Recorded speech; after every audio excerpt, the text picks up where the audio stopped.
Are you sure you want to do this? Adam, go and bring us your husband. Okay, hello baby. We're in this together, okay? Can you hear me? Keep coming forward. Wait, stop. You okay, lean to your right. Keep walking down. Keep walking to the left. Yes. You're almost here. Keep going. You are here. Wow, you did it. I'm just so glad I didn't have to use my cane to do this. And I am so glad no other man got you before me. Let me be your eyes. We will never stop working to give you a network you can rely on so you can enjoy life's special moments. MTN, everywhere you go.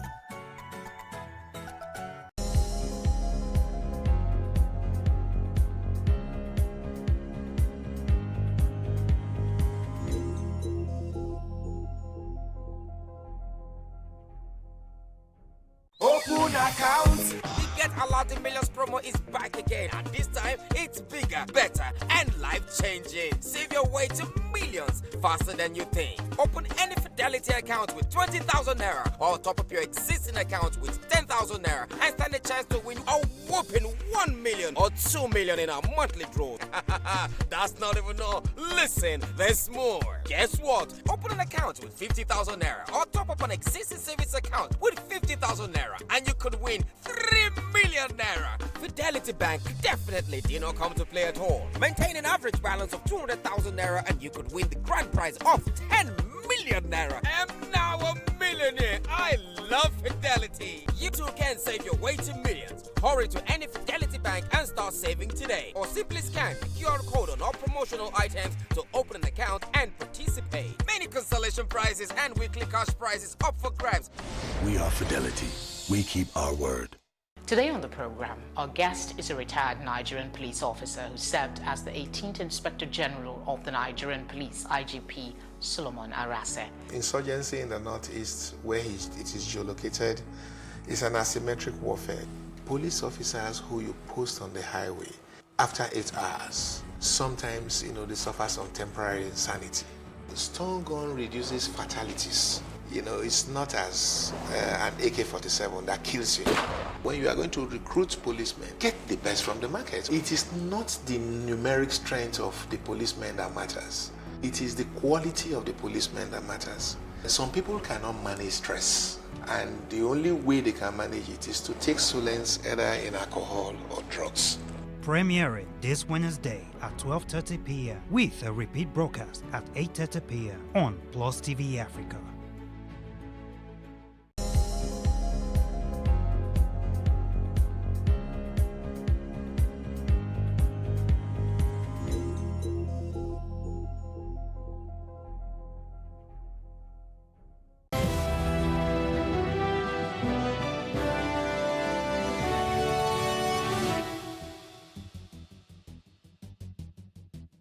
It's still Plus Politics, and I still have in the studio with me Ayo Ademiluyi. He's a legal practitioner.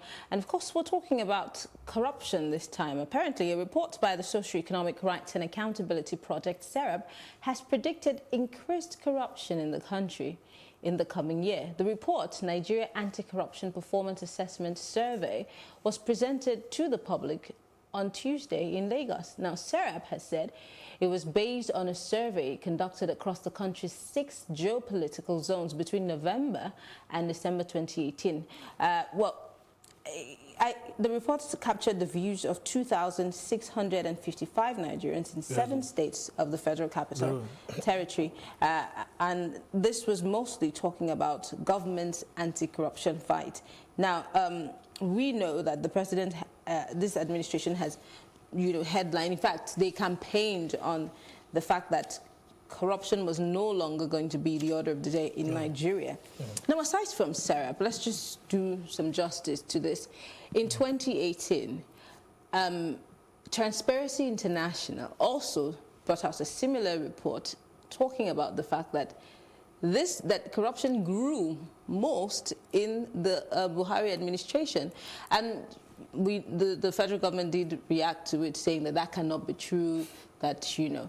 So, of course, the average Nigerian would be left wondering, if this is a government that is fighting corruption, how come corruption is not reducing? Instead, it's increasing. But we also hear Lai Mohammed saying, you know, when you fight corruption, corruption fights back. Where do you stand on this? Well, the reality is that there's a link, so to speak, a contradictory link between the fact that, you know, you have a regime that is claiming to be fighting corruption, and then you have a rise in corruption. So what explains that?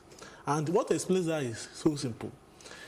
What we are dealing with is not just isolated cases of money laundering or theft or the fissures that the regime is fighting with. The situation we are into is an institutionalized and systemic structure. How do break it down for the average person? Yes, of structure of expropriation. What that means is that whether a saint or an angel emerges as leader of the Nigerian state, the structure in itself is already compromised and rotten. For instance, I'll give you an example. I've said before that if you look at the head allowances of our ruling class, whether they are living practically in paradise on earth, they are living practically in another world entirely for the citizenry. So now it's just like a case of people in a glass house chasing themselves with stones. No matter how the so-called anti-corruption war of the Buhari regime subsists, the corruption, the endemic and systemic corruption is there and it will continue. So it's more or less like fighting the symptoms than curing something. And to add, it also fundamentally states that since 1960 till now, there have been all kinds of instruments and laws and statutes to fight the bogus and perceived corruption. But it will never end as long as that institutionalized expropriation continues. Until we are able to cut the bogus pay that our ruling classes earn, there's no way there will be end to corruption. It brings me to my favorite question. How do you ask a man to cut his nose off to spite his face? Now, because we're seeing governors, state governors, before they leave office, appropriate so much monies to themselves in the guise of pensions, and they call it pensions for life. Very well. And these same governors go back to occupy the Senate. These are the same guys we're expecting to make these laws to reduce their monies. No, we have to be very clear. Nigeria needs Nigeria faces two options clearly. It's either a revolution or a counter-revolution. There is this fear from the regime about some people calling for revolution, that they are dissidents and all that. The reality is that this whole contraption cannot be kept together,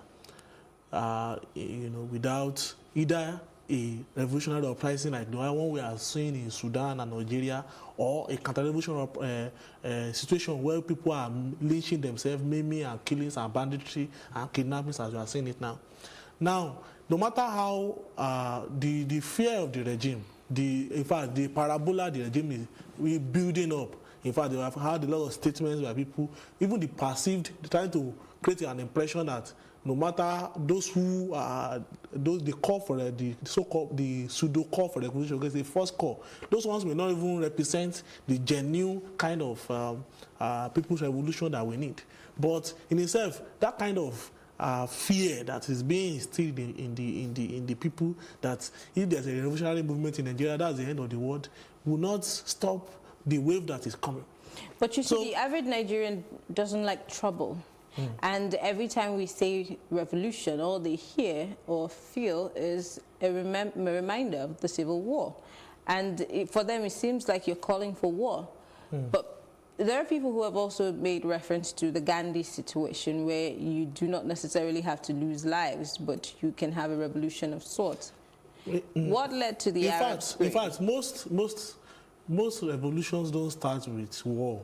They are not. Don't start with war or violence. In fact, the Russian Revolution, there was no single bullet that was fired. It is the attempt of the state that wants to look at what is happening in Sudan. It was in the night of that occupation that they were attacked. If you look at all the organization of that sitting in the defense headquarters, it was well organized, there was no violence, because the average, the major consciousness at that time is how to change society. It's not about destroying society. Now, about Nigerians maybe not being ready for it, or maybe they are not, that one has been denounced by over 12 general strikes. The last time they had a general strike in Britain was in 1923.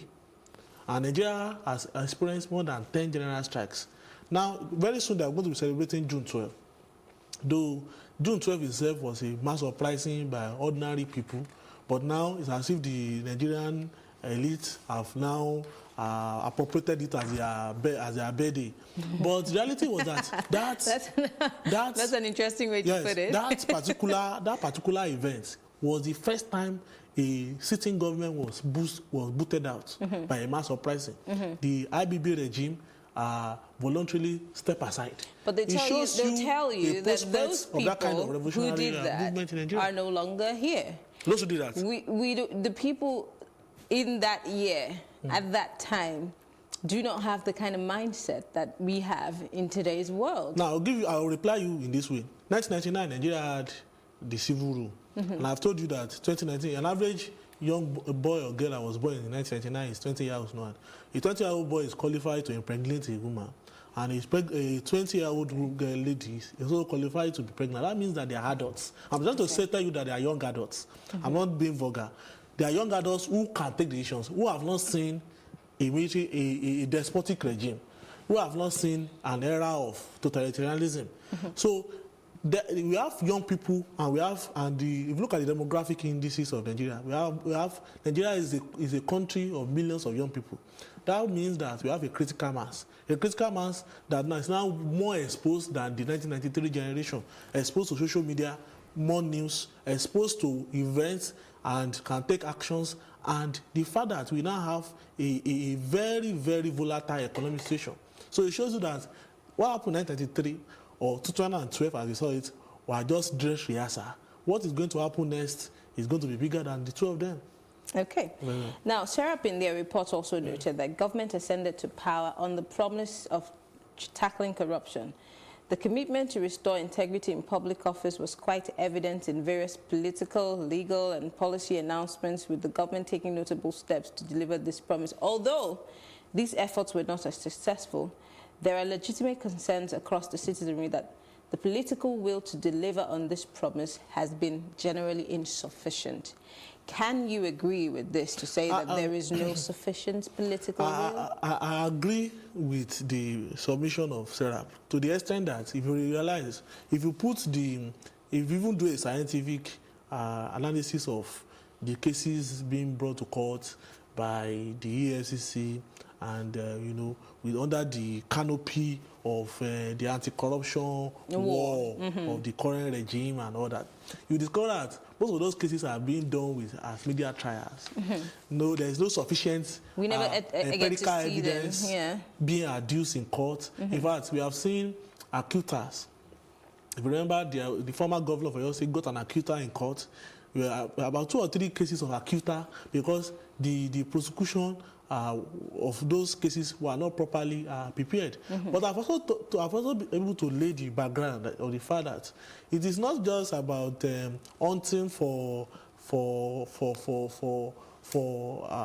or 2 devils in hell. Hell itself has to be brought down.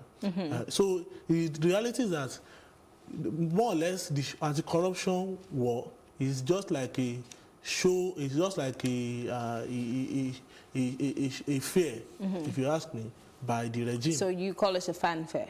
Yes, a fanfare. So, looking at the fight against corruption, which also, again, as the second coming of the president, still is part. I mean, they campaigned on corruption, revamping the economy, and insecurity.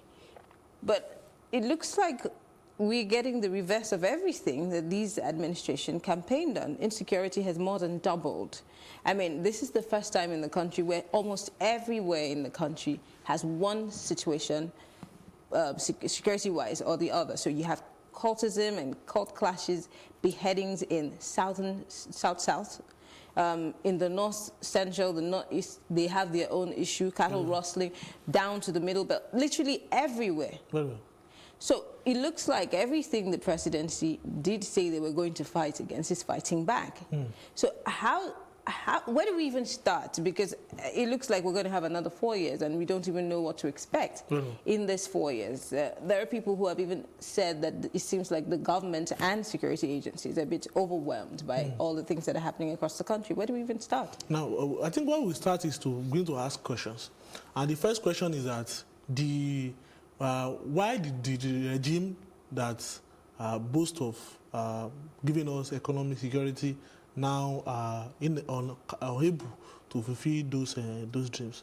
And the answer lies in the fact that, number one, we saw a rise in the GDP just recently, the recent quarter, and that's compared to the low figures we have seen in the Jonathan years and all of that. What that signifies to you is that despite the claim of the government that there are insufficient resources, there is enough and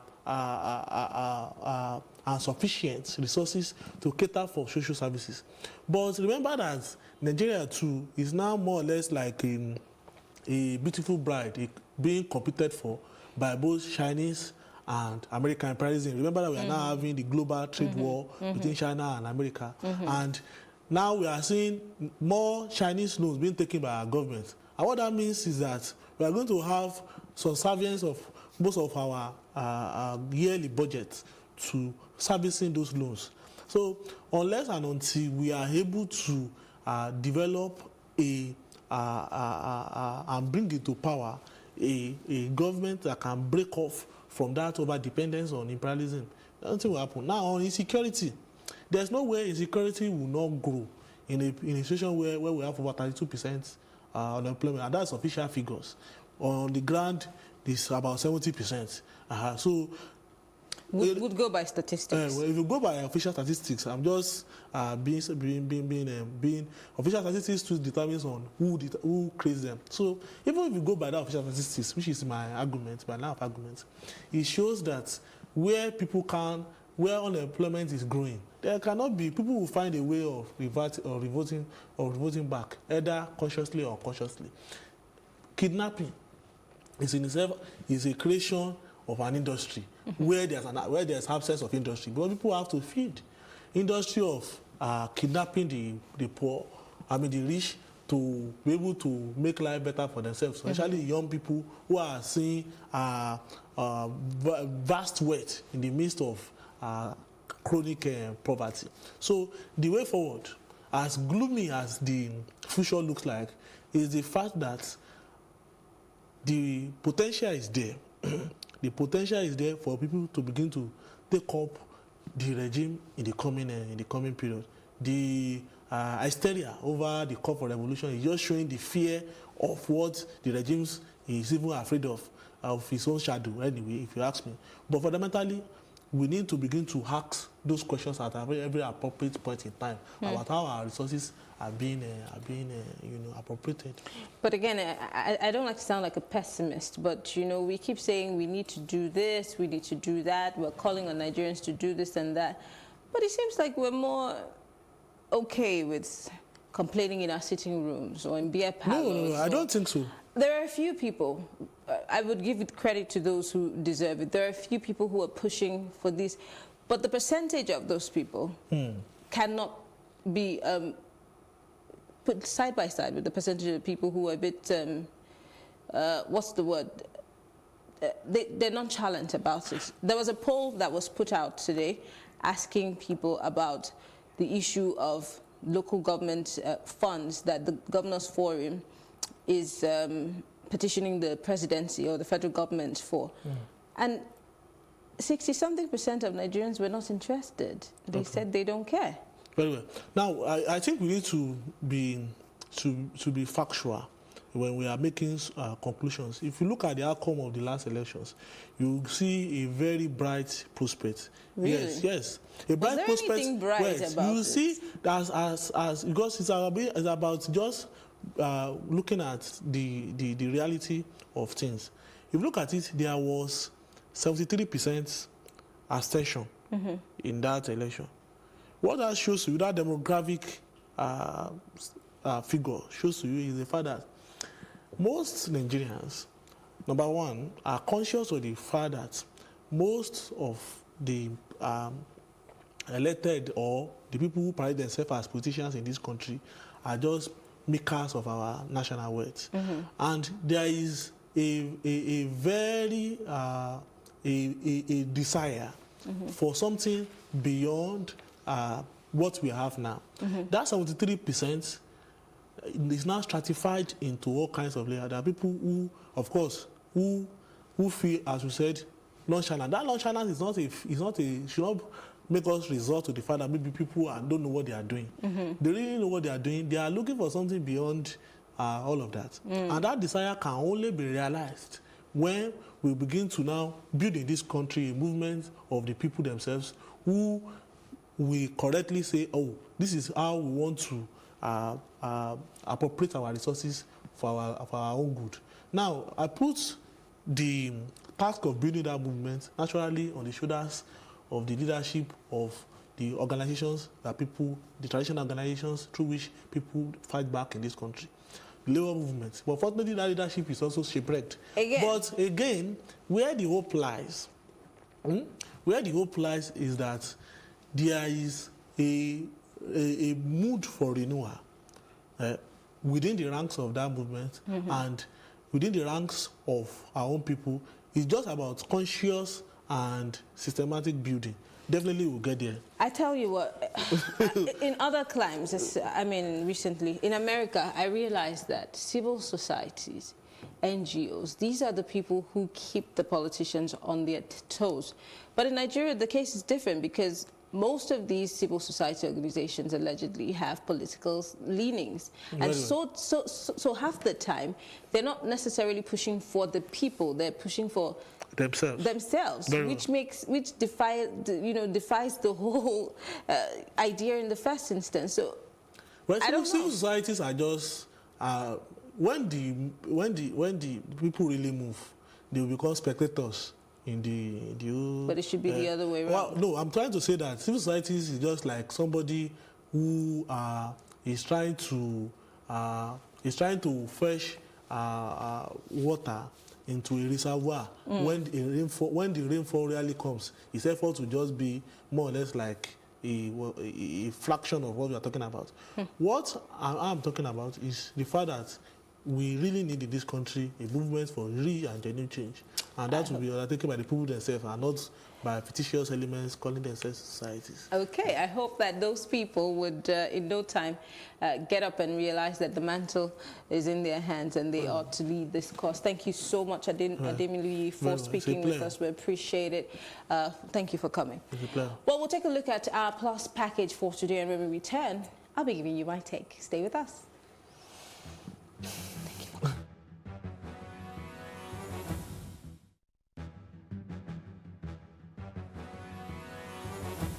This gathering of the Bring Back Our Girls group happens weekly on Saturdays, but today's is special as it is in honor of Leah Sharibu, the only schoolgirl remaining in Boko Haram captivity after the Dapchi kidnappings. The group also called on the government to intensify their efforts to bring them back, as well as a reminder to Nigerians that some of the girls are still in captivity, lest we forget. The federal government will have to intensify efforts to free. Understand that somebody is standing in the gap for the missing children of Nigeria. We're in it for the long haul. It was a commitment we made, the first protest we had in Abuja when the girls were missing. Now, true, nobody thought it would last this long, but we did make a commitment at that time that we will not stop, which is one of our chants. When we will stop, not without our daughters, not until our girls are back now and alive. So it's a commitment that we've made, and we've decided to stick through it.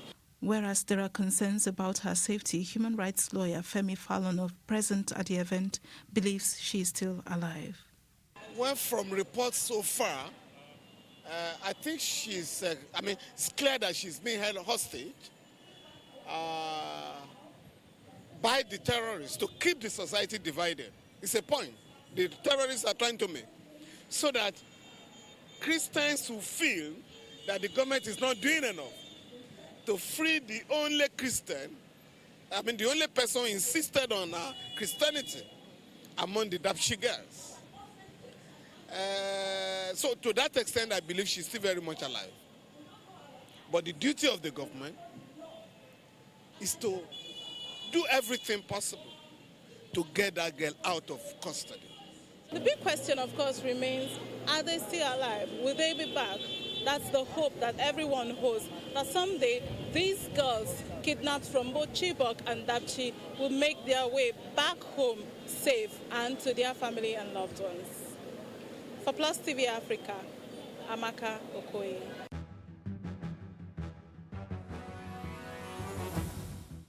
It's time for my take. Now, every day you turn on the TV or turn on the radio, there is one story or the other of killings, kidnappings, rustling, court clashes.